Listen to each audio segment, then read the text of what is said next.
Donc, Miguel Montero, s'il a besoin de partir, puisqu'il est de service, il donnera pouvoir à Alain Mollier. Monique Bonacia, le temps qu'elle arrive, donne pouvoir à Béatrice Chauvetet. Serge Parouf donne pouvoir à Frédéric Charles. Raymond Favre à Jean-Pierre Violette. Sandrine Hector, jusqu'à ce qu'elle arrive, à Serge Bernard Granger. Viviane Bonnet à Serge Desplantes. Et le maire à moi-même. Voilà. Voilà pour les pouvoirs. On va donc commencer un secrétaire ou une secrétaire de séance. Stéphanie, merci. On va commencer par l'approbation du procès-verbal de la séance précédente, qui était le jeudi 16 mai. Est-ce qu'il y a eu des questionnements, quelque chose à expliquer, à dire? Pas du tout, donc il est approuvé. Merci. Donc l'ordre du jour, alors je suis désolée, je vais beaucoup parler parce qu'entre les absents, monsieur le maire et d'autres absents, je vais pas mal développer 2 points. Donc le premier, c'est les finances, c'est la première décision modificative du budget.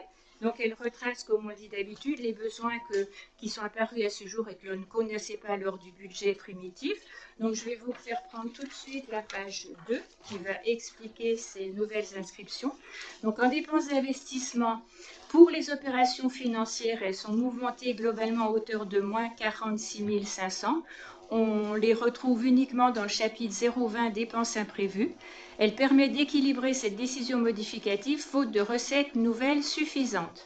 Au chapitre 20, immobilisation incorporelle, elle est mouvementée à hauteur de moins 12 500 et elle correspond à la diminution d'une inscription dans le cadre du budget primitif 2019. Vous savez qu'on avait décidé de lancer une étude de faisabilité sur les scénarios d'évolution de la piscine.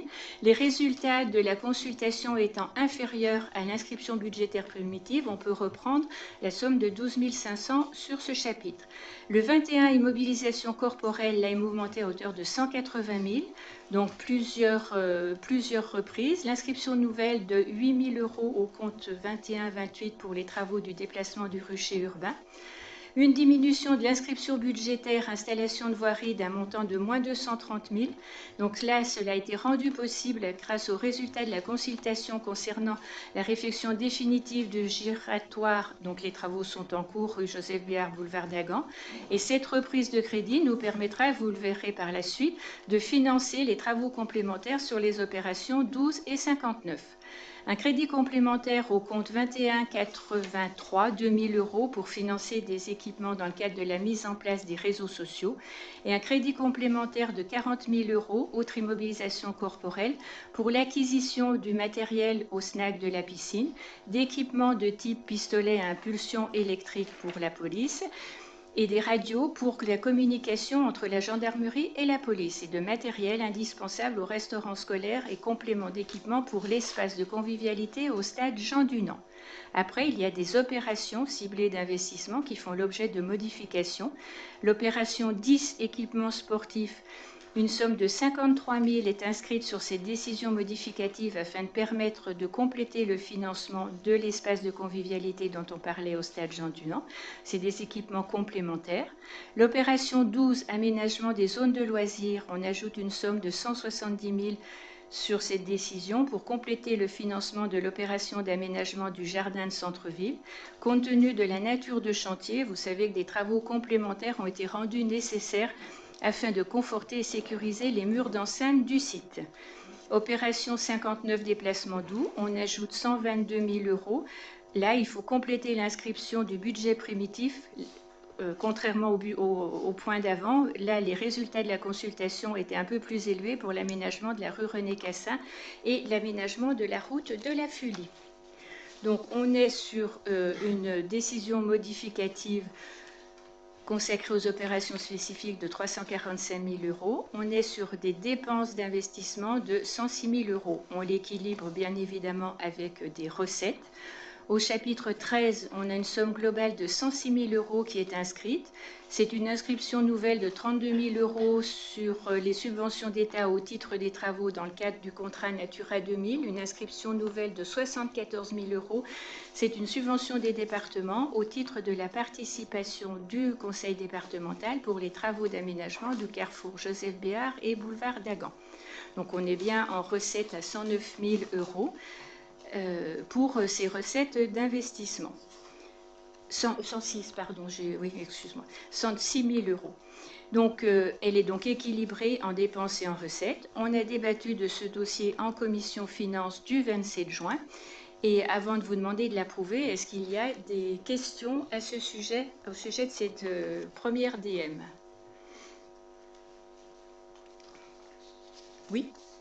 Oui, juste une intervention pour une explication de vote, hein, même si effectivement on constate que par rapport à certains projets dans le débat qu'on a eu au moment du budget, en termes de priorisation, on peut effectivement quelquefois s'interroger sur des choix, mais je ne veux pas rentrer dans le détail. Simplement, nous n'avons pas voté le budget parce que nous ne partageons pas votre projet et vos propositions, donc on s'abstiendra sur cette décision modificative. On ne la votera pas, bien sûr. D'accord, merci. Pas d'autres questions, Michel? Oui, bonsoir à tous.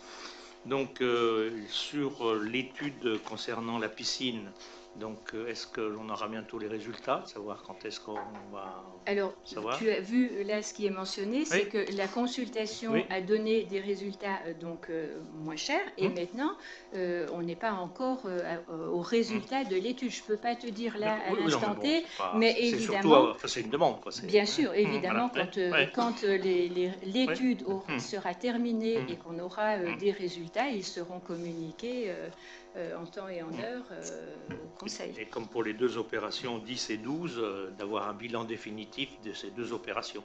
Bien sûr, bien sûr, sans problème. Jean-Pierre?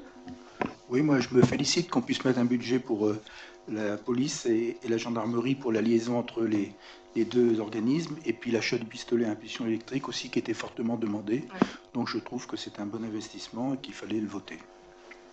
Merci. Donc qui est pour? Pensez au pouvoir. Qui s'abstient? Qui vote contre? Merci.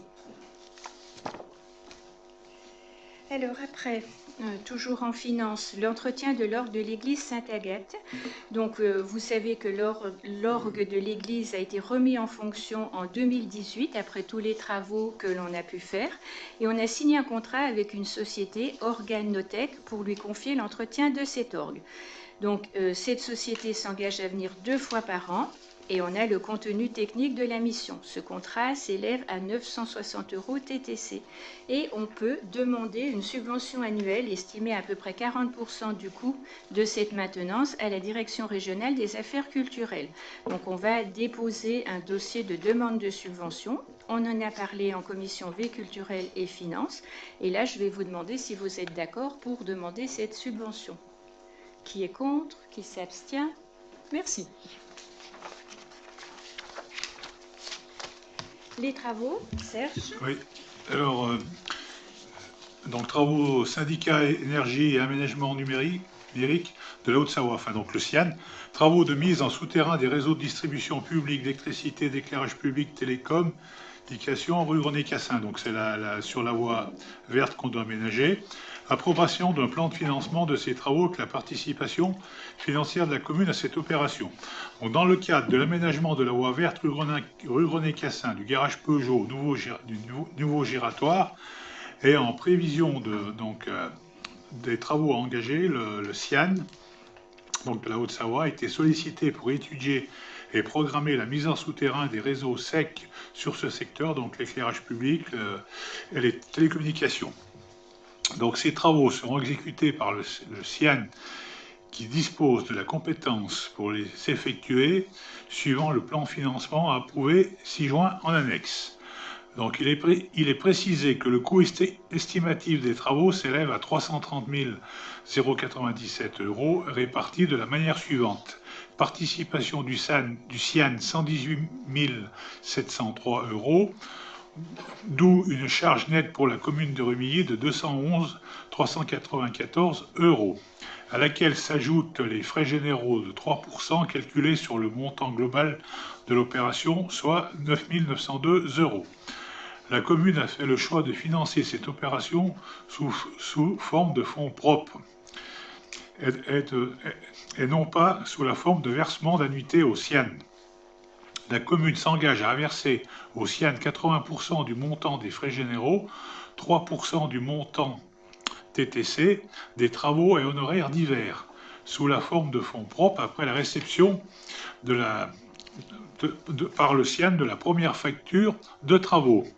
Le solde sera régularisé lors de l'émission du décompte final de l'opération.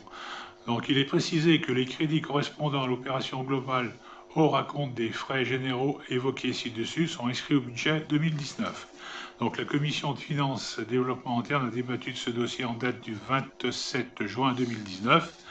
Donc il est demandé au conseil municipal d'approuver le plan de financement des opérations à programmer tel que défini ci-dessus, de s'engager à verser au CIAN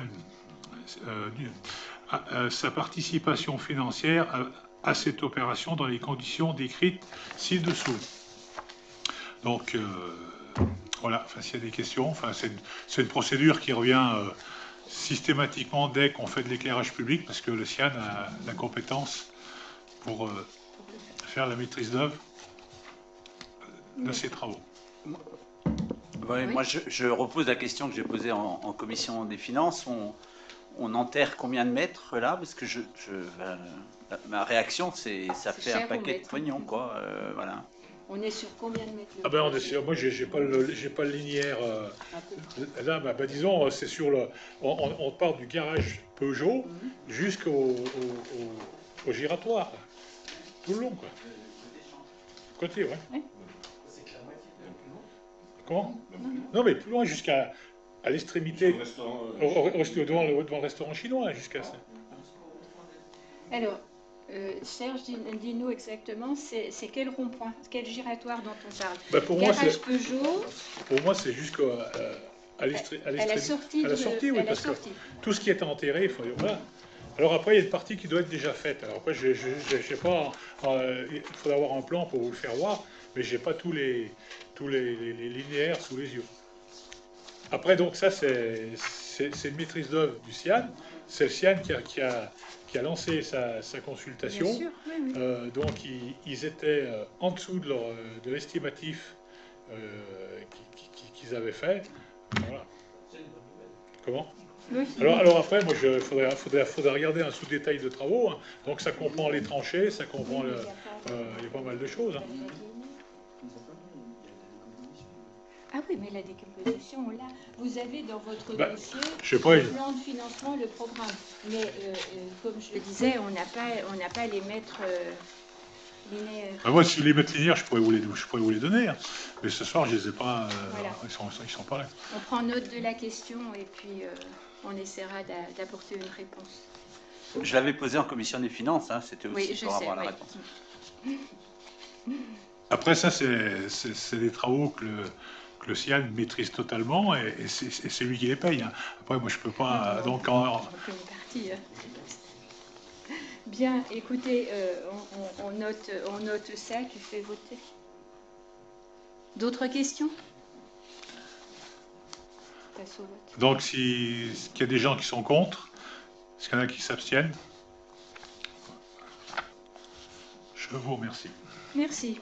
Eh bien, c'est encore moi qui veux vous parler des ressources humaines et en premier lieu d'une modification du tableau des emplois permanents. Donc des suppressions et créations de postes. Vous savez que suite à la mutation de l'agent en poste, on a lancé un recrutement. Donc l'agent en poste, c'était le poste de directeur population accueil au sein de notre ville. Et il avait à peu près 70% la mission prévention-sécurité de la commune et la responsabilité du service population pour à peu près 30% et 7 agents encadrés. Cette mission prévention est pilotée en étroite collaboration avec la police. Donc à la suite de cette mutation, on a lancé un recrutement début avril avec le même contenu de mission. Seul l'intitulé du poste était modifié pour prendre en compte l'ensemble de ces missions, le rendre plus attractif. Sauf que lors de l'analyse des candidatures, et au vu quand même du profil atypique de ce poste, avec des compétences un petit peu prévention, accueil, population ou autre, on n'a pas eu de candidature qui a permis d'arriver à l'aboutissement de ce recrutement. Donc on a retravaillé une autre organisation de ce poste pour plus de cohérence et on a donc dissocié, on aura un poste de directeur citoyen prévention qui a été dissocié en un poste de responsable du service population accueil et un poste de chargé de mission prévention. Donc les missions du responsable population accueil seront élargies puisque l'agent recruté devra assurer et des missions d'accueil sur des champs d'accueil et population autant que nécessaire pour garantir la continuité et la qualité du service. C'est à peu près un mi-temps. Et le contrat de l'agent qui est actuellement en poste à hauteur de 0,5 équivalent temps plein pour renforcer l'équipe ne sera pas prolongé à la fin du contrat en avril 2020. Les missions du chargé de prévention seront complétées. Il se chargera en plus de la police des immeubles menaçant ruine dans le cadre des pouvoirs de police spéciale du maire. On vous propose donc la suppression du poste de directeur population accueil tel qu'il était au jour d'aujourd'hui et la création d'un poste de responsable du service population accueil et un poste de chargé de mission. Le comité technique qui s'est réuni le 24 juin a formulé les avis suivants. Les 2 collèges personnels élus ont émis un avis favorable. La commission ressources humaines a débattu de ce dossier le 27 juin. Est-ce qu'il y a des questions sur ce sujet? Oui. Oui, moi je veux intervenir. On a bien sûr débattu en commission ressources humaines. Effectivement, on peut considérer que les 2 missions sont importantes et sont sensibles. Simplement, ça fait quand même globalement un demi-poste en plus. En tout cas, j'ai eu confirmation de cette affirmation objective en commission. Et moi, je ne peux pas m'empêcher de rapprocher ça de l'évolution qu'on peut avoir sur les services plus opérationnels, si je peux dire les choses, où la tendance est plutôt à l'inverse qu'à l'augmentation en demi-poste, alors que les besoins sont aussi importants. Alors, en même temps, je comprends, et on comprend l'historique, hein, on n'est pas obtus, mais n'étant pas, et on le regrette chaque fois, impliqué dans des structures comme le comité technique, etc., et pensant peut-être qu'il y a à creuser par rapport à la globalité des emplois plus fonctionnels et plus administratifs, en tout cas pour ce qui me concerne, je m'abstiendrai sur cette délibération. Voilà. Je ne m'étendrai pas sur, puisque ce n'est pas mon domaine, ce qui a été dit en ressources humaines, puisque tu étais là. La seule chose que je peux voir quand même, c'est qu'on ne prolonge pas un demi-poste au-delà du contrat prévu jusqu'en avril. Alors, je comprends bien sûr qu'on augmente, mais on supprime quand même une partie d'un poste. Voilà. Oui, mais on est sur globalement l'augmentation d'un demi-poste, C'est ça. puisqu'on supprime un demi-poste oui, bien sûr. à durée déterminée par 2 postes permanents à temps plein. Ok. D'autres interventions? On passe au vote. Qui est pour? Qui s'abstient? Qui est contre? Merci. On a après une modification de cotation intitulée de poste au service urbanisme. Donc vous savez qu'on avait un projet de cotation des emplois qui a abouti à l'élaboration et à l'adoption par le Conseil le 28 mars 2016 pour la ville et par le CCAS le 18 avril d'un nouveau tableau des emplois qui prend en compte la spécificité des fonctions, niveau de responsabilité, technicité et suggestions particulières. Donc, on vous rappelle là pourquoi on a fait cette cotation de poste. Je ne vous lirai pas ça dans le détail. C'est une continuité d'une politique RH, mieux connaître les emplois de la collectivité et parvenir à un équilibre dans le couple contribution-rétribution. En complément, il avait été précisé que la cotation des emplois pourrait évoluer en particulier dans 2 situations. En cas d'évolution sensible du contenu d'un emploi, en cas de réorganisation de service, et en cas de besoin de corriger une erreur manifeste dans la cotation d'un emploi. Et donc à ce titre, il vous est proposé d'ajuster le niveau de cotation du poste de chargé du système d'information de B2 à B1 selon les motifs suivants. Un niveau d'expertise très fort, une compétence unique au sein de la collectivité, une position d'aide à la décision et de conseil auprès des directions et une autonomie et un degré d'exposition important, public partenaire, notamment sur des dossiers sensibles. Une formation initiale de niveau Bac+5 en administration SIG qui est attendue sur le poste. Donc il nous paraît pertinent de voir évoluer l'intitulé de ce poste et également d'être plus attractif si en cas d'un peut-être futur recrutement. Les potentiels candidats se reconnaîtront davantage en tant qu'administrateurs que chargés qui relèvent plutôt d'une connotation administrative et non technique.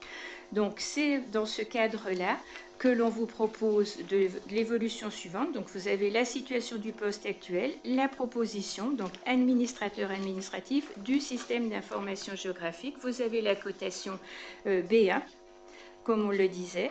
Le comité technique qui s'est réuni le 24 juin, les 2 collèges personnels et élus ont donné un avis favorable et la commission ressources humaines en a débattu le 27 juin.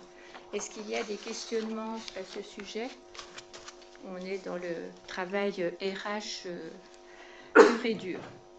Donc, est-ce que vous êtes d'accord pour approuver ces modifications de cotation et les modifications du tableau des emplois permanents? Qui est contre? Ah pardon, vas-y Michel, j'avais pas... Ah, tu vois, j'ai changé. Donc, qui est contre? Qui s'abstient? Merci. Encore une suppression et une création de postes à la direction des sports et de la vie associative. Une réflexion a été menée sur l'organisation de cette direction, en particulier sur le positionnement et le contenu des missions du poste responsable vie associative. Et sur ce poste, aujourd'hui, il apparaît judicieux de retirer la mission d'encadrement du poste d'agent d'accueil à la Maison de l'Albanais qui correspondait à 16h30 sur 35 heures, donc 0,47 équivalent temps plein. La collaboration est évidente entre ces 2 postes, mais ne nécessite pas un lien de hiérarchie. S'ajoute à cela un besoin de diversification des missions du poste attendu. L'agent en poste devra intervenir sur le domaine vie associative et avoir des connaissances de suivi de dossier sur le domaine des sports. Ça nous permettra de sécuriser davantage les procédures et le suivi des dossiers transversaux. Donc on va vous proposer la suppression du poste responsable vie associative tel qu'il est au jour d'aujourd'hui et la création d'un poste de gestionnaire vie associative et sport dans les conditions également que vous avez, et c'est une catégorie B2, un temps complet et adjoint administratif et rédacteur, au 31 août 2019. Comme pour l'autre point, le comité technique a donné, les 2 collèges ont donné un avis favorable et la commission ressources humaines a débattu de ce dossier le 27 juin. Des questionnements à ce sujet? Merci. Qui est contre? Qui s'abstient? Parfait. On est maintenant sur la gestion du temps de travail de cette direction des sports et de la vie associative. Vous savez que jusqu'à maintenant, on offrait un accueil libre sur les horaires. Vous avez le tableau des horaires dans votre dossier. Ces horaires induisent un flux incontrôlé des usagers qui a un impact sur la disponibilité et le rythme de travail. Donc, on vous propose de remplacer cet accueil libre par de l'accueil sur rendez-vous sur 2 demi-journées par semaine à compter du 1er septembre. Donc, en prenant rendez-vous, les usagers et les associations bénéficieront d'un temps d'accueil réservé et individualisé. Et cela permettra également aux agents de ces services de travailler, je vais dire, d'une manière plus facile quand vous avez la porte qui s'ouvre toutes les 2 minutes. Donc, les lundis et mercredis, l'accueil du public sera possible sur rendez-vous. En période de rentrée scolaire, puisque c'est un point qui est très important, et pendant les inscriptions aux leçons de natation, l'accueil sera ouvert le mercredi après-midi. Donc vous avez les nouvelles horaires d'ouverture, donc du lundi au vendredi tous les matins, Mardi et jeudi, toute la journée, 13h30, 17h30. Et donc différemment, voilà. Et le mercredi, en fonction de la rentrée scolaire et des inscriptions au cours de natation. Le comité technique, les 2 collèges ont donné un avis favorable. La commission ressources humaines en a débattu le 27 juin. Est-ce qu'il y a des questions particulières sur ce point? Non, simplement, excuse-moi. Simplement, c'est effectivement que les choses soient bien claires, y compris en termes de communication, Bien sur sûr. la possibilité de prendre des rendez-vous sur ces après-midi-là. Et puis, moi, j'avais un peu aussi l'interrogation par rapport au vendredi après-midi, mais là, il n'y a rien de changé par rapport à la relation, notamment avec la vie associative et sportive. Éventuellement, enfin, ça m'interrogeait, mais déjà précédemment, sur cette fermeture le vendredi après-midi. Voilà. Mais voilà. Bon, je pense que si les services ont travaillé de cette manière-là et que c'est cette proposition qui nous a été faite, ils ont dû juger que cela correspondait au travail du service. Mon collègue n'est pas là pour apporter plus de précision, mais je pense que ça a été fait dans ce sens-là. Qui est contre? Qui s'abstient? Merci. Alors, on va passer au foncier. Je te laisse la parole, Serge. Donc, rétrocession d'équipements communs à l'aider des nénuphars. Convention à intervenir entre la société Le Clos Maxime et la commune de Rumilly. L'opération de construction composée de 14 maisons individuelles est projetée par la société dénommée Le Clos Maxime à Rumilly à l'aider des nénuphars sur les parcelles cadastrées, donc les numéros je ne vous les lis pas, en vue de la réalisation de l'opération. Le promoteur a déposé une demande de permis de construire à Valence-Division le 21 décembre 2018, actuellement en cours d'instruction sur le numéro donc, de PC. Les logements sont situés sur le terrain suspensionné, seront desservis par l'allée des nénuphars déjà existante, qui sera prolongée par le promoteur pour la réalisation de son opération. Une partie des voies et équipements dont la réalisation est projetée dans le cadre de cette opération va contribuer à constituer un réseau viaire du quartier et auront autour une vocation publique. Considérant que certaines voies de l'opération seront destinées à être ouvertes à la circulation publique, que les réseaux sous ces voiries constituant des équipements à vocation publique, il convient d'organiser avec le promoteur les modalités de l'incorporation au domaine public, au moyen d'une convention de rétrocession dont le projet est joint en annexe. Au terme de cette convention, le promoteur s'engagera à céder à la commune la continuité de la rue des Nénuphars avec la partie existante jusqu'à l'aire de retournement créée, aire retournement compris. L'amorce de la rue à créer en direction de la parcelle cadastrée sous la section E161.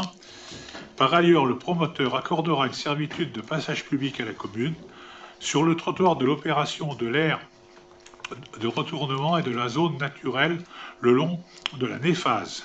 Ce trottoir étant destiné à rester privatif.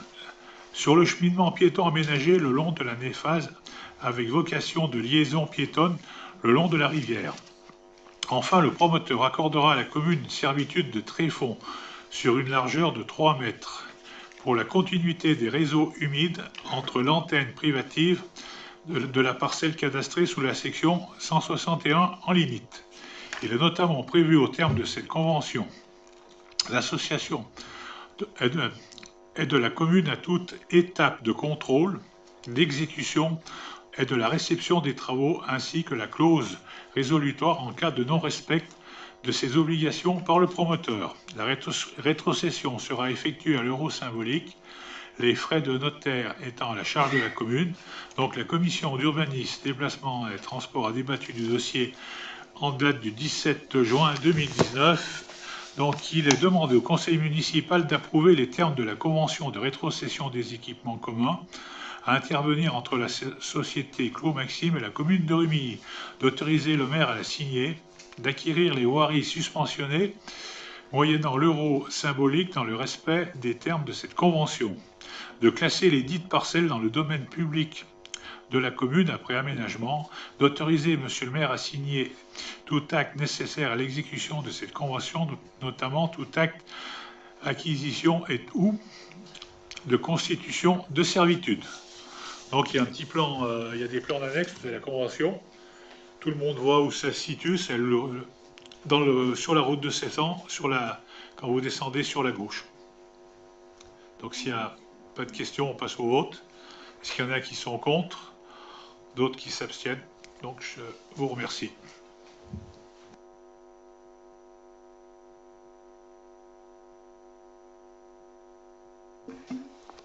Et on va parler de la délégation du service public du cinéma Les Lumières de la Ville.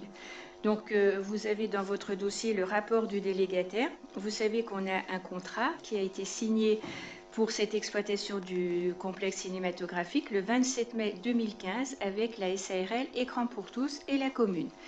L'article 33 de cette convention prévoit que le fermier nous adresse au plus tard le 1er juin de chaque année un rapport annuel comprenant un compte-rendu technique et financier. C'est ce qu'a fait depuis le début la société Écran pour tous. Pour cette année, pour l'activité 2018, donc vous l'avez joint en annexe, on peut dire que le fermier a respecté les critères qualitatifs de la programmation, la mise en place d'une animation culturelle autour des films en direction du public scolaire et de l'ensemble de la population rumilienne. Il a respecté les termes du contrat quant aux objectifs d'ouverture, de tarifs, de nombre de séances, de recherche du classement RSA, des labels jeunes publics, recherche et découverte. Et la demande de classement est toujours en attente, par contre, pour art et essai, puisque c'est des questions de délai. On a donc le label, quand on a terminé avec le cinéma de Concorde, s'arrêtait. Après, on a commencé au mois de mars, donc je vais dire, les délais ne correspondaient pas et la demande a été faite là pour 2018 et je vous le dis tout de suite, mais le label sera donné maintenant pour 2 ans. Donc, quant à la fréquentation, elle est légèrement supérieure à la prévision, puisqu'en 2018, on a reçu 75 432 spectateurs. La redevance fixée qui est versée à la ville pour 2017 était de 162 036,36. En 2019, pour l'année 2018, elle évoluera, cette redevance, en fonction de l'indice INSEE du coût de la construction. Et on a donc, vous le rappelez dans la délégation, une redevance variable qui est indexée sur le nombre d'entrées. Et pour l'année 2018, ce sera une recette pour nous de 6 432 € hors taxe. La subvention d'exploitation pour contrainte de service public, elle, est fixée à 160 000 €. Et le délégataire a réussi à percevoir le versement, et qui nous l'a reversé bien sûr, de la somme de 35 149 €. Et cela correspond au solde de la contribution versée par les distributeurs aux exploitations de salles dans le cadre de l'équipement numérique du cinéma. Le compte-rendu financier indique un chiffre d'affaires inférieur aux estimations en raison notamment, on l'expliquera tout à l'heure, du prix moyen d'un billet qui est inférieur de 8,5% aux estimations et des charges plus importantes. Donc le délégataire va regarder et faire des économies en interne et l'évolution de certains tarifs, on en parlera dans le point suivant.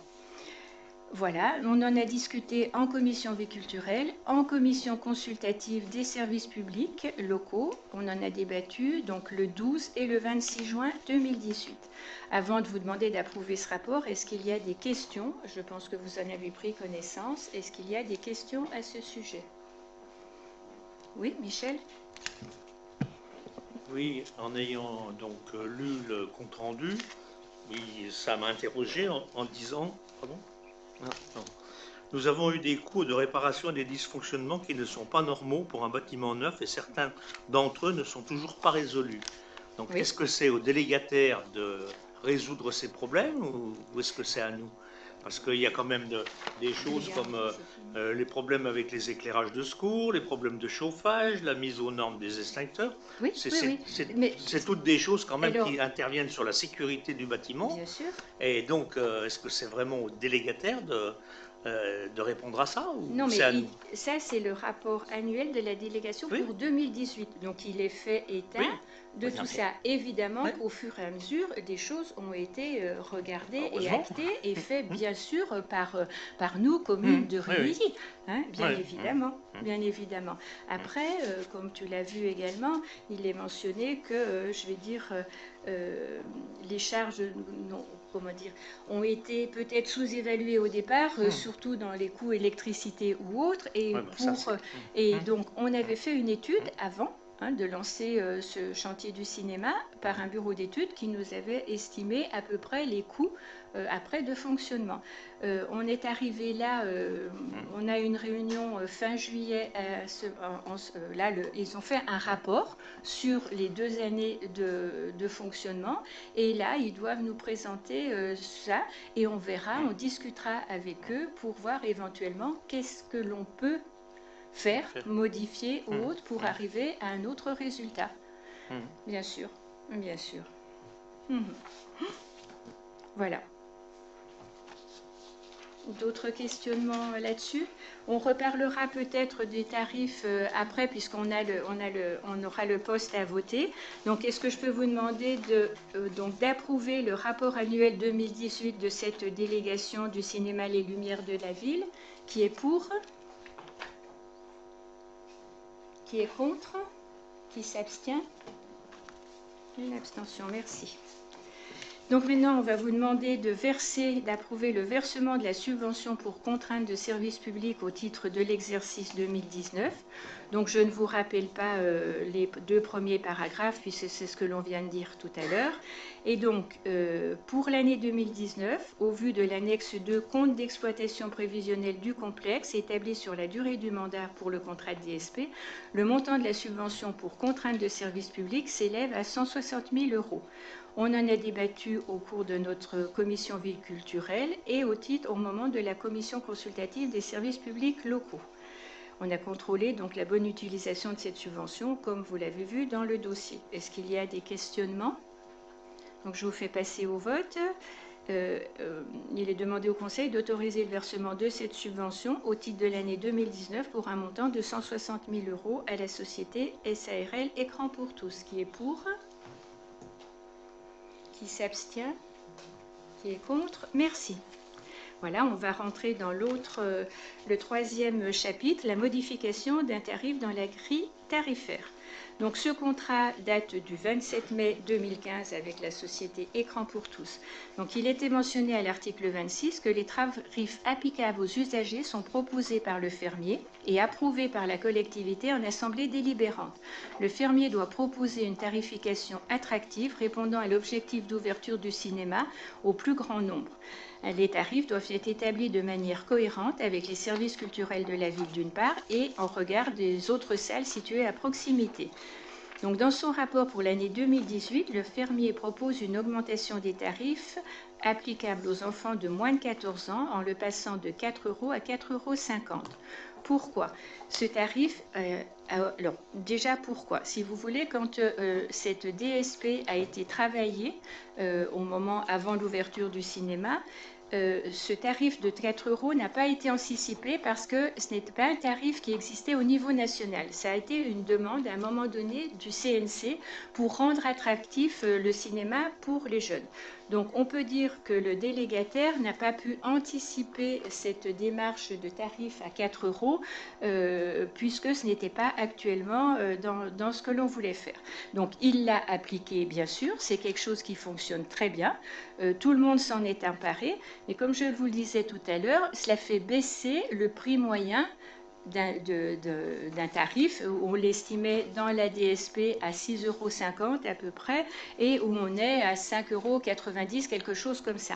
Donc ce qu'il nous demande actuellement, c'est de revoir ce tarif, le laisser quand même attractif, mais compte tenu également, c'est ce qui est dit là, dans la plupart des autres cinémas du territoire, ils ont augmenté et c'est conforme aussi à nos orientations à nous, offrir un tarif accessible quand même au plus grand nombre et proposer des tarifs attractifs, mais ne pas avoir un écart trop important qui déséquilibre du coup le coût moyen d'une place de cinéma. Voilà pourquoi on vous propose de passer ce tarif dès moins de 14 ans à 4,50 €. Des questions, bien sûr? Oui, Michel? Est-ce que c'est un point qui a été débattu par le CMJ? Non, pas spécialement, non. Je pense que ça aurait été bon quand même d'avoir leur opinion. C'est noté. Yannick? Oui, ben, on voit, vous dites que c'est une catégorie de tickets qui marche bien, mais elle est en baisse par rapport à 2017. L'augmenter de 50 centimes, si c'est pour baisser le nombre d'entrées, ça n'augmentera pas les recettes au final. Et c'est très très ciblé comme augmentation, parce qu'il y a une seule grille une seule tranche qui est concernée. Oui. Je trouve ça un peu trop ciblé, trop orienté vers les jeunes en plus. Donc, dommage. Oui, non, mais c'est bien sûr, je comprends ce que tu veux dire, mais dans toutes les demandes qu'avait fait le délégataire, c'est celle qui nous a paru, comment dire, le plus acceptable par rapport aux tarifs, parce que vous avez bien vu qu'on aurait pu augmenter tous les tarifs entre 20 centimes d'euros ou autre. Donc, c'est celui qui nous a paru le plus acceptable, parce que 4 €, 4,50 €, je ne pense pas que cela gêne comment dire, les jeunes, les parents les emmèneront quand même au cinéma et ça permettait d'augmenter le prix moyen de tarif. Mais toutes les discussions peuvent être entendues. C'est celle qui nous a paru la plus cohérente et c'est celle qui a été également, donc on en a débattu en commission culturelle et la commission donc consultative des services publics a donné un avis favorable. Moi, je voudrais compléter par rapport à ce que dit Michel et ce que vient de dire Yannick, parce que effectivement, il y aurait pu y avoir la solution pour, si on avait la volonté, pourquoi pas, et dans ce cas-là, on aurait pu aussi le voter, de dire il faut qu'on tende vers le prix moyen du ticket tel qu'il était annoncé. On pourrait avoir un autre scénario qui est celui effectivement d'une augmentation d'un petit peu tous les tarifs, ou en tout cas de plusieurs tarifs qui permettraient de tendre à partir des chiffres qu'on a sur ce tarif moyen. Et je trouve qu'effectivement, le fait de saisir le conseil municipal jeune, ça peut être, à mon avis, assez pertinent. Alors c'est vrai, j'étais absent le 26 juin à la commission consultative, mais malheureusement, j'étais déjà pris par d'autres obligations régionales. Parfait. Est-ce qu'il y a d'autres questionnements à ce sujet? Bien, bah écoutez, je vais passer au vote. Donc, il vous est demandé de fixer ce tarif à 4,50 € pour les moins de 14 ans. Qui est pour? Qui s'abstient? Qui est contre? Merci. Je continue par l'aide à la programmation culturelle 2019 et c'est l'aide avec le département de la Haute-Savoie. Vous savez qu'il conduit une politique intéressante en faveur du spectacle vivant et dans ce cadre-là, il nous reconnaît comme pôle local de diffusion artistique parce qu'on fait un travail très important de développement culturel en direction du plus large public. Donc, la commission permanente, dans sa séance du 13 mai, a décidé d'attribuer à la commune de Rumilly une subvention de fonctionnement d'un montant de 15 150 dans ce cadre-là. Donc, en 2015, c'était 15 000, enfin, nous sommes, je vais dire, 15 150. On est passé en 2016 à 15 200 et 2017, nous sommes à 15 150. Il n'y a pas que les communes qui restent au même niveau de, comment dire, du montant des aides que l'on donne. Donc, elle va être versée dans le cadre d'une convention de partenariat. Vous l'avez en annexe. Il y a des clauses à respecter, bien sûr. C'est apposer le logo du département sur l'ensemble de nos publications au support de promotion et sur le site internet à la rubrique partenaires. On en a débattu en commission culturelle. Est-ce qu'il y a des questionnements à ce sujet? Qui est pour? Qui s'abstient? Qui est contre? Merci.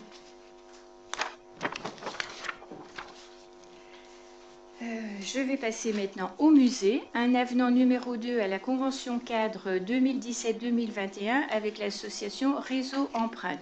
Vous savez qu'on a une convention pour donc, le développement d'un partenariat culturel avec cette association depuis 2017 pour 5 ans. Et chaque année, évidemment, on fait des avenants en fonction de ce que l'on veut comme objectif. Donc la convention cadre, c'était préservation et mise en valeur du patrimoine naturel et culturel, le maillage du territoire d'un réseau d'adhérents qui partagent leur expérience, des actions de sensibilisation, d'éducation et de valorisation du patrimoine. Et donc, dans ce cadre-là, nous, on s'engage dans l'organisation d'événements du réseau. Le temps de travail des agents du musée donc, peut être indemnisé forfaitairement. Et afin de clarifier ces engagements et donc pouvoir prétendre aux compensations financières prévues, on établit un avenant numéro 2 à cette convention. Donc vous l'avez en annexe. Et au titre de l'année 2018, c'est 400 € qui correspond à l'indemnisation de demi-journées de travail qui ont été consacrées à l'innovation de la médiation, auxquelles la médiatrice du musée a participé et qui nous seront versées. On a débattu de ce dossier en commission culturelle et s'il n'y a pas de questions particulières, je vais vous demander d'approuver les termes de l'avenant numéro 2 et d'autoriser Monsieur le maire à la signer. Qui est contre? Qui s'abstient? Merci. Je vais laisser la parole à Serge pour les transports. Merci Daniel. Donc, expérimentation d'un service d'autoportage sur le territoire de la communauté de communes Rumilly-Terre de Savoie. Convention à intervenir entre la communauté de communes, la SIC Alpes Autopartage, le CIAN et la ville de Rumilly. Donc, la communauté de communes souhaite expérimenter un service d'autoportage avec Cities sur son territoire et notamment sur Rumilly. L'installation de 2 stations d'autopartage constituent une occupation du domaine public communal et nécessite la conclusion d'une convention que vous avez en annexe. Cette autorisation est concédée sans redevance. Les stations, il y en a une qui se situe donc parking des anciennes casernes pour un véhicule électrique, une autre avenue de la Gare pour un véhicule thermique. Les 2 véhicules sont assurés par Cities.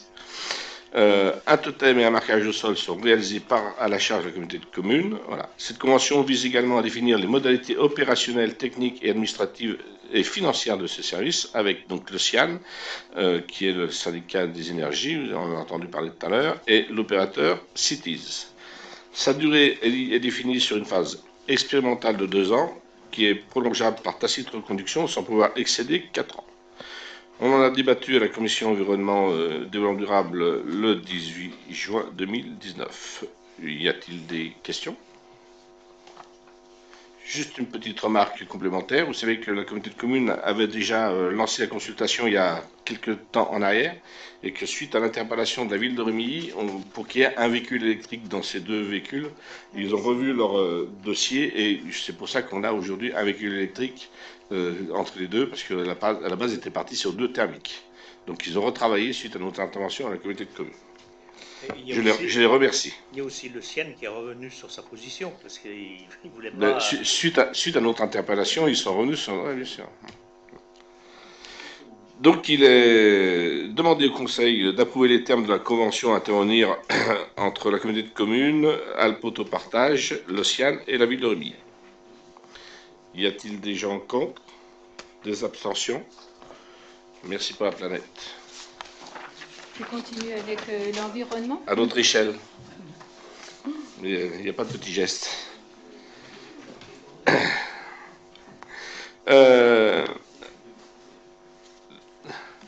Donc, c'est pour l'audit énergétique global du patrimoine bâti. Donc, il y avait un plan de financement de travaux qui avait été délibéré en 2016. Vous savez que cet audit, juste un petit rappel aussi, nous a permis aussi l'autre jour, on a délibéré pour le changement de fenêtre Maison d'Albanais, le Clergeon. C'est la suite de l'audit. J'ai omis de le dire, mais l'audit n'est pas resté dans un tiroir. On travaille dessus. On n'a pas fait un audit pour faire un audit. On a fait un audit pour travailler. D'accord? Donc aujourd'hui, il y a un nouveau plan de financement qui est à revalider. La participation du CIAN s'élevait à l'époque à 48 705 € et celle de Rumilly 34 790 €. Aujourd'hui, on a rajouté un bâtiment, et donc il convient d'en approuver de nouveau le plan de financement. Le coût définitif de cette opération s'élève à 85 620 €. La participation du CIAN, c'est 49 945 €. Et la ville de Remy, c'est 35 675 €, en plus avec les frais généraux de 3%, qui sont de 2 568 €. Donc voilà, il vous est demandé, vous en avez débattu aux finances et développement interne le 27 juin. Donc il est demandé au conseil municipal d'abroger et de remplacer la délibération du 2016-17 en date du 29 septembre 2016 et d'approuver le nouveau plan de financement. Avant d'approuver, Serge, il avait été posé la question du pourquoi du surcoût et de quel bâtiment. Alors, à l'époque, quand on avait fait l'audit, laisse répondre à cette et question. quand on avait fait l'audit de tous les bâtiments, on avait ciblé tous les bâtiments de la ville, et on avait volontairement sorti Plastorex parce qu'on ne savait pas le devenir de ce bâtiment.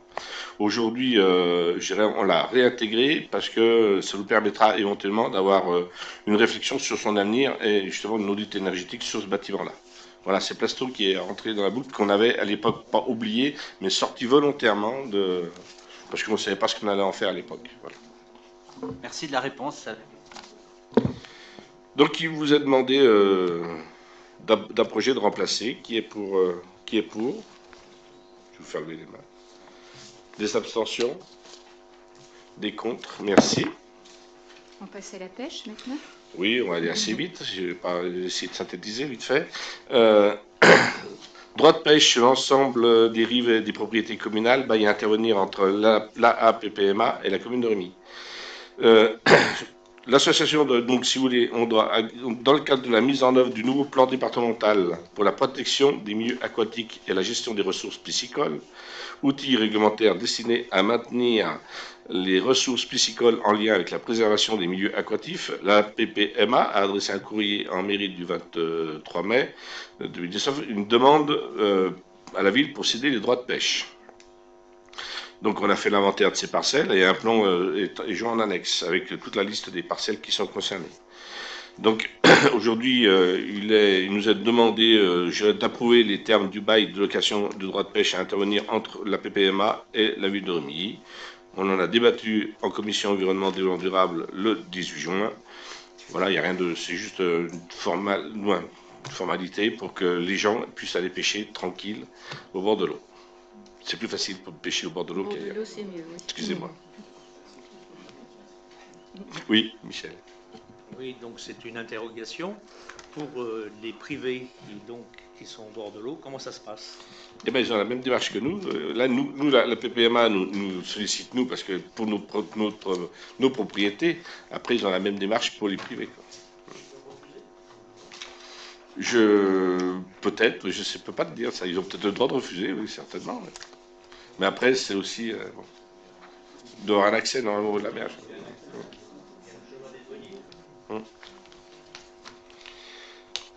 D'autres questions, d'autres interventions?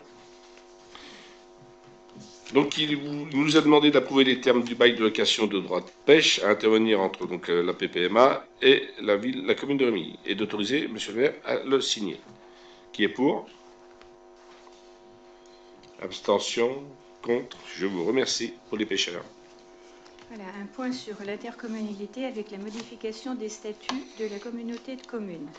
En 2016 puis en 2017, le Conseil communautaire de la communauté de communes Remy-Terre de Savoie a intégré dans ses statuts des évolutions législatives imposées par la loi de 2015 portant sur la nouvelle organisation, dite la loi NOTRe, dans l'exercice de certaines compétences dès l'année 2017 puis en 2018.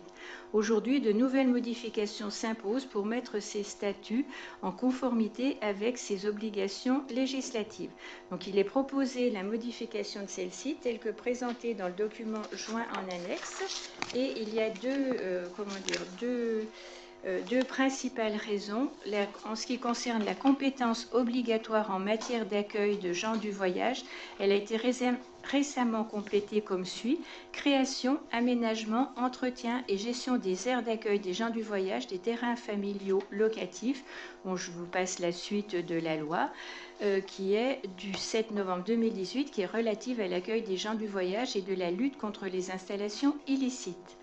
En ce qui concerne les compétences eau et assainissement, la loi de 2018 relative à la mise en œuvre du transfert des compétences eau et assainissement aux communautés de communes crée une compétence optionnelle assainissement des eaux usées dans les conditions prévues à l'article 22-24-8 du Code général des collectivités territoriales. Cela inclut l'assainissement collectif et non collectif. L'eau et l'assainissement des eaux usées sont optionnels jusqu'au 31 décembre 2019 et seront obligatoires à compter du 1er janvier 2020. Il est précisé qu'au vu de cette loi de 2018, la gestion des eaux pluviales reste une compétence facultative des communautés de communes et ne doit plus être considérée comme faisant partie de la compétence assainissement. Les annexes des statuts restent inchangées. Le Conseil communautaire, en mai 2019, a approuvé à l'unanimité ces modifications. Et donc, toute modification de statut, bien sûr, doit faire l'objet d'une délibération au sein du Conseil communautaire, comme on vient de le dire, et validée par les conseils municipaux des communes membres. Donc, après, vous avez tous les textes qui régissent ces documents. Est-ce qu'il y a des questionnements à ce sujet ? Donc, je vais vous demander d'approuver la modification des statuts de la communauté de communes rue Militaire de Savoie, telle que présentée ci-dessous. Vous avez en information en dessous une précision. Cette délibération qui sera prise à l'issue de notre conseil de ce soir vient en complément de celle prise sur la compétence facultative création, entretien, aménagement des liaisons cyclables suivant les tracés annexes structurants. Et à réception de ces deux délibérations, si les conditions de majorité sont réunies, le préfet prendra un seul arrêté préfectoral entérinant ces deux modifications des statuts de la communauté de communes qui sont intervenues en mars et mai 2019. Est-ce qu'il y a des questionnements? Qui est pour? Qui s'abstient? Qui est contre? Merci. On arrive à la fin de l'ordre du jour de ce conseil. Vous avez à la suite les délégations du conseil municipal à monsieur le maire. Est-ce qu'il y a des questionnements particuliers à ce sujet-là? Pas. Voilà, merci. Je crois savoir qu'il a été posé une question. Je te laisse commencer. Alors j'ai même deux questions diverses à poser. Donc la première, effectivement, je l'ai posée par écrit. Il semblerait que le 29 avril, la mairie a reçu un courrier adressé à monsieur le maire et à mesdames, messieurs les conseillers municipaux de la part de l'association Nous voulons des coquelicots par rapport au glyphosate. Moi, je voulais intervenir d'une part sur la forme. C'est un courrier qui était adressé à l'ensemble du conseil municipal et des conseillers municipaux. Et nous n'avons pas reçu ce courrier. Moi, j'en ai été informé par la suite. Dès que j'en ai été informé, j'ai saisi le maire en faisant allusion à la forme, mais je n'ai pas eu de réponse sur la forme. Et sur le fond, Serge évoquait les enjeux d'environnement pour la planète, y compris à notre petit niveau. Donc j'ai interpellé le maire. Je m'excuse, il n'est pas là ce soir, ça m'embête un peu, mais on ne va pas attendre le mois de septembre. Donc, première question sur la forme, pourquoi les conseillers n'ont pas reçu ce courrier, y compris après le fait que j'ai saisi le maire. Et puis sur le fond, donc j'ai été un peu renvoyé sur les cordes en disant on ne va pas faire de débat national au conseil municipal. Donc j'ai reposé une question qui ne s'en tient qu'aux affaires locales, que je reformule. Quel usage faisons-nous, nous, la ville, des pesticides? Ça peut être peut-être aucun, peut-être un tout petit peu, je ne sais pas. Et que pouvons-nous faire, nous, la ville, nous, conseil municipal, nous, ville, pour contribuer à en supprimer l'usage sur le territoire de la ville. C'est vraiment important. Aujourd'hui, partout en France, il y a des analyses d'urine qui sont faites par personne et il n'y a aucune analyse qui est vierge de présence du glyphosate avec des grands enjeux en termes de santé publique. Ça, c'est sur le fond. Et sur la forme, je ne reviens pas, je l'ai évoqué. Et j'ai une autre question, alors je ne sais pas si je la pose maintenant. Écoute, fais en totalité, puis Ok. essaierai de répondre avec. Donc l'autre question, elle est sur un sujet dont je suis surpris qu'il ne soit pas à l'ordre du jour, dont je suis surpris qu'on n'ait pas eu une réunion de la commission intercommunalité, puisque c'était éventuellement sa compétence d'en débattre. Je crois savoir que les maires ont été saisis de la part du préfet par un courrier sur la possibilité d'un éventuel accord local par rapport à l'intercommunalité, notamment dans le cadre des prochaines élections municipales. Alors ce sujet avait été débattu, non pas dans le cadre de la perspective des élections municipales, mais suite à ce qui s'était passé à Étercy. On avait eu un débat, j'avais pu amener une proposition qu'au moment du conseil, le débat avait été un petit peu chaud, puisque j'avais voulu distribuer cette proposition avec un blocage au niveau Bien sûr. de la municipalité de cette diffusion. Donc là, les semaines étaient passées, les eaux du Chéran avaient coulé sous le Pont-Neuf, et donc on avait la possibilité, dans la perspective des municipales, ne serait-ce que de réunir la commission intercommunalité pour en débattre. En tout cas, pour ce qui nous concerne, nous sommes toujours tenants, effectivement, dans le cadre d'un accord local, à ce qui est à la fois la meilleure représentativité des communes, de toutes les communes. Et donc, il y a toujours cette possibilité, en augmentant le nombre de conseillers communautaires, de mieux représenter l'ensemble des communes. Donc, je peux vous repasser le tableau, et j'aurais bien voulu, et nous exprimons le souhait que la commission intercommunalité se réunisse et que le conseil débatte de ces questions. Merci de votre écoute. Merci de tes questions. Donc, pour commencer à répondre sur la première question, par rapport, donc j'ai les courriers, puisque je me suis renseignée, j'ai les courriers, les mails qui avaient été envoyés par, je vais parler d'association Nous voulons des coquelicots. Alors, sur le traitement, effectivement, elle était adressée, monsieur le maire, mesdames et messieurs les conseillers municipaux. Je pense que le traitement a été fait et j'ai appris cet après-midi que j'étais là aux manettes ce soir. Donc, j'ai pris le pack et donc je vais répondre de la manière la plus précise possible avec les renseignements que j'avais. Et je pense qu'il n'a pas été fait un traitement à part de cette demande. Il n'y a pas eu de volonté particulière de ne pas faire passer ce courrier aux conseillers municipaux. Elle a été traitée comme tout courrier qui arrive, monsieur le maire et les conseils municipaux. Et donc voilà, tu as eu la réponse comme ça. Après, après, on peut se dire que éventuellement, le jour où une association, quelle qu'elle soit, ou une personne, quelle qu'elle soit, veut effectivement que vraiment ce soit donné à tous les conseillers municipaux, à ce moment-là, eh bien, il peut l'envoyer à tous les conseillers municipaux. Ça peut être une manière de travailler. Voilà, c'est un petit peu la réponse que je peux donner sur cette manière de fonctionner. Il n'y a pas eu de volonté quelconque de travailler différemment. Je pense que ce n'est pas la première fois et ce ne sera pas la dernière fois que ce genre de réponse pas de réponse et de non-renvoi aux autres conseillers a été fait. Après, pour la deuxième partie de ta question, qu'est-ce que l'on fait, nous, ville, et qu'est-ce que l'on fait pour que nos concitoyens se prennent en charge là-dessus? Je vais rappeler que l'association a été reçue par notre service développement durable,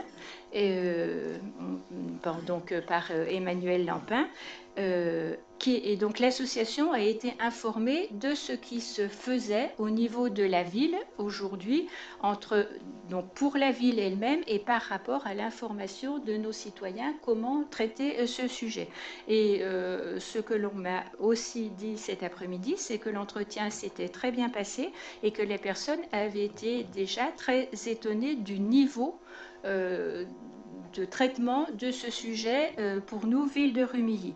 Donc l'objectif zéro pesticide, on a cessé de les utiliser à compter du 1er janvier 2017. Il y a seulement les pelouses des stades qui n'étaient pas concernées par cette loi. Alors après, on peut discuter, voir comment on travaille, ainsi de suite. Mais c'est un travail que l'on fait, puisque on peut dire qu'il peut y avoir du public, mais le travail que l'on fait avec ces produits, justement, est fait en période, je vais dire, de non-occupation, d'hiver ou autre. Et on recherche quand même toujours, parce que rien ne se fait en une fois, et on recherche toujours la meilleure manière d'éliminer effectivement tous ces produits. Mais tout ce qui concerne les espaces verts, voiries, cimetières, cours d'école, crèches, parvis du quai des Arts, piscines, on n'utilise plus de produits phytosanitaires. Les pelouses des stades pour l'instant, et on essaie de le faire à des moments où justement il n'y a pas de public dessus. Voilà. Je pourrais vous donner la liste, les traitements des maladies, le désherbage total, sélectif et ainsi de suite, mais je pense que je vais éviter de vous embrouiller avec ça. Et qu'est-ce que l'on fait ? Qu'est-ce que l'on fait pour informer nos citoyens de comment gérer et travailler ça? Donc, on a déjà fait paraître des articles en janvier 2019 sur le site de la ville.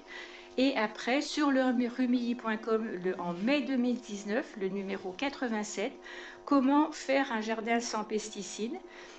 Rapportez vos pesticides, donc dans la rubrique Vivre à Rumilly, et donc on essaie d'informer le mieux que l'on peut nos concitoyens pour qu'eux-mêmes arrivent à éviter eux aussi ces produits dans leur jardin et autres. Et donc on a reparlé du tri, mais c'est pas l'objet ce soir de là-dessus. Donc je crois que la ville, Serge, tu peux, puisque c'est dans ton domaine, à dire plus de choses là-dessus. On a essayé très rapidement d'être assez exemplaire dans ce domaine-là, et on essaie toujours de travailler pour aller au mieux. Mais tout ne se fait pas en une fois et en une saison. Voilà, est-ce que j'ai répondu à tes questions là-dessus? Serge, est-ce que tu as... Non, rien de particulier. Oui, il aura toujours. Si éventuellement je peux compléter l'information, je compléterai. Après, on ne va pas non plus rester la nuit là-dessus. Hein. Juste pour compléter sur les pelouses sportives, elles sont traitées à l'intersaison, c'est-à-dire l'été quand elles ne sont pas utilisées. Bon, après, je ne peux pas rentrer dans le détail des niveaux de traitement qui sont faits. Et généralement, donc c'est pas généralement, elles sont fermées par arrêté du maire, les pelouses, et il y a un panneau d'affichage sur les 4 côtés des terrains.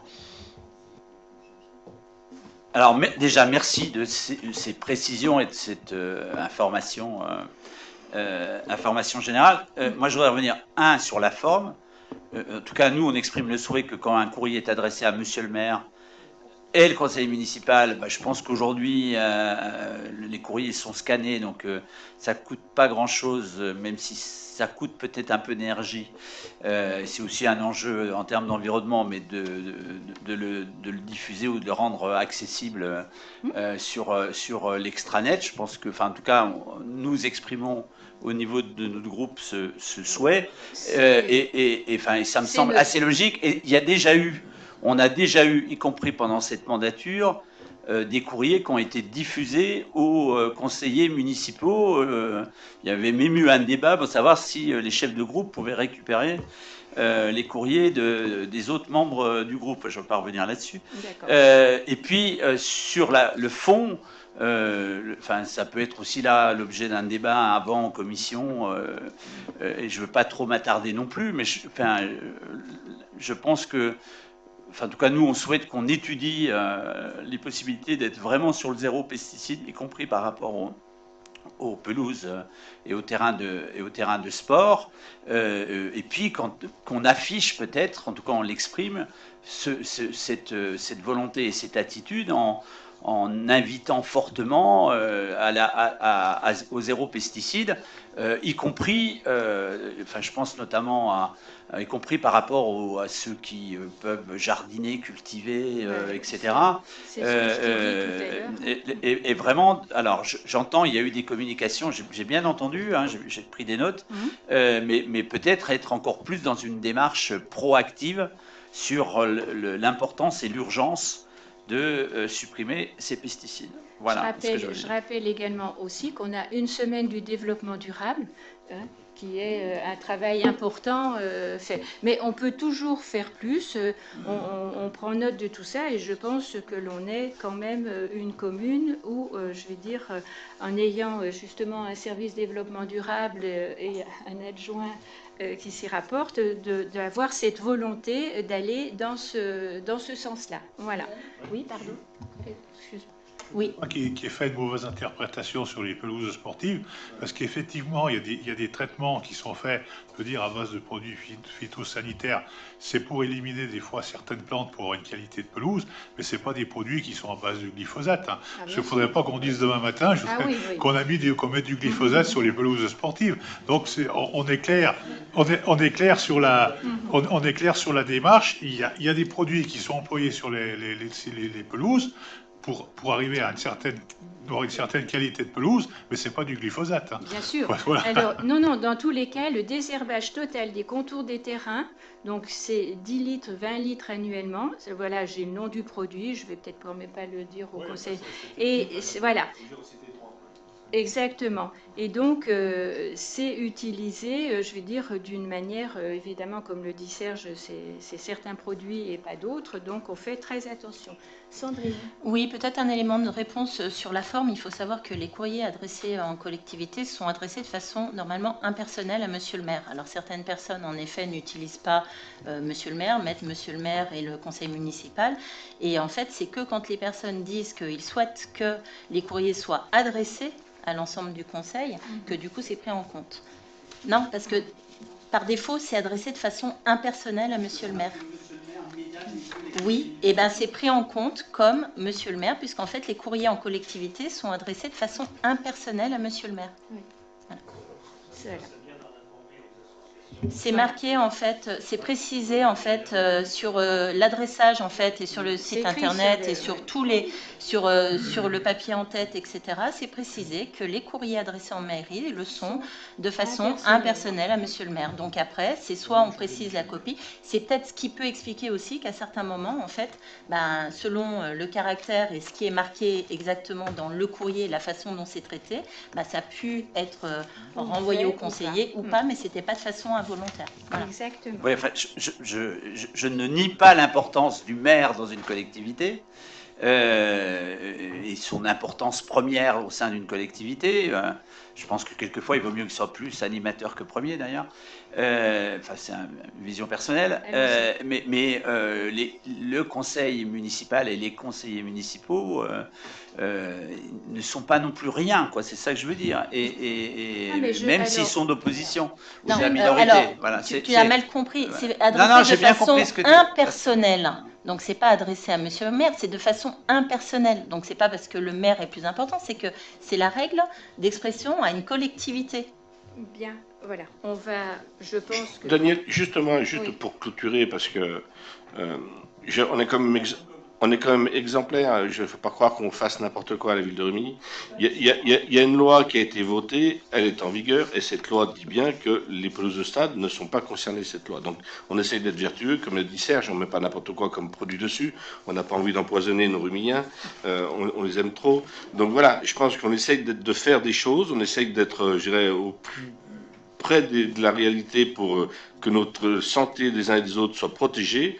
Malheureusement, il y a des produits qui existent et puis malheureusement, il y a des maladies qui existent, qu'on essaye de faire beau. On veut que les sportifs évoluent sur des bons stades. On nous reprocherait peut-être d'avoir des herbes qui poussent sur le stade pareil. On aurait toujours des reproches. Mais juste essayer, on essaye d'être vertueux et de faire au mieux.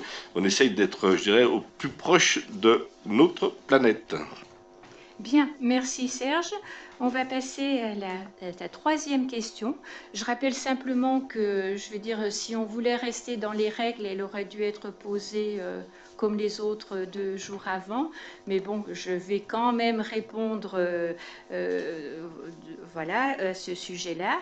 Donc, effectivement, il y a eu des changements, on les a votés, et quand on les a votés, on est revenu dans la norme classique du nombre de délégués à l'intercommunalité.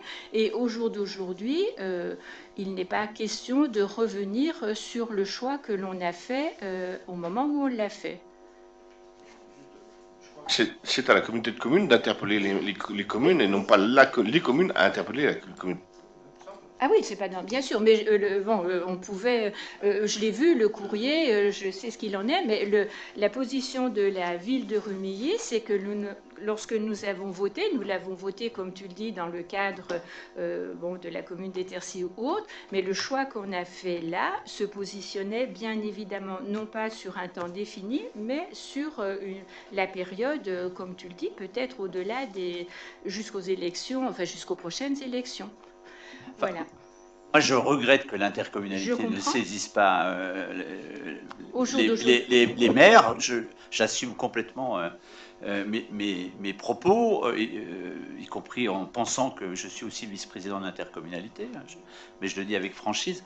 Mais je pense aussi, on est au conseil municipal là de Rumilly, qu'il y avait effectivement une demande, et sauf erreur de ma part, mais peut-être je me trompe, le préfet a sollicité les maires. Oui, bien sûr. Et je pense, dans le fonctionnement, que la commission intercommunalité, elle s'est réunie au début par rapport à l'élection du président. Elle s'est réunie quand il y a eu le conflit sur le versement transport. Enfin, je pense qu'elle peut se réunir aussi quelquefois sur des sujets, y compris peut-être pour dire, après débat de la commission, la municipalité décide de ne pas saisir le conseil municipal, sauf que là, aucune information à nouveau, et la commission, elle n'a pas commissionné, hein, si je peux dire. Bien sûr, d'accord. Ben voilà, je comprends, puisque je fais partie de cette commission et qu'il n'y a pas eu de réunion de cette commission.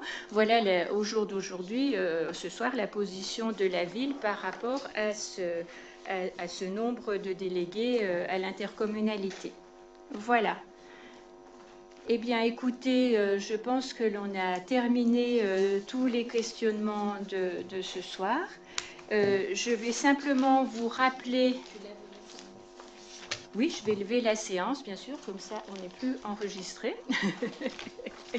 Et rappeler que dans l'absolu, vous rappelez que le samedi 13 juillet, nous célébrons le 14 juillet. Hein. Vous savez que l'on a modifié il y a déjà 2 ans maintenant, 3 ans, même maintenant. Et donc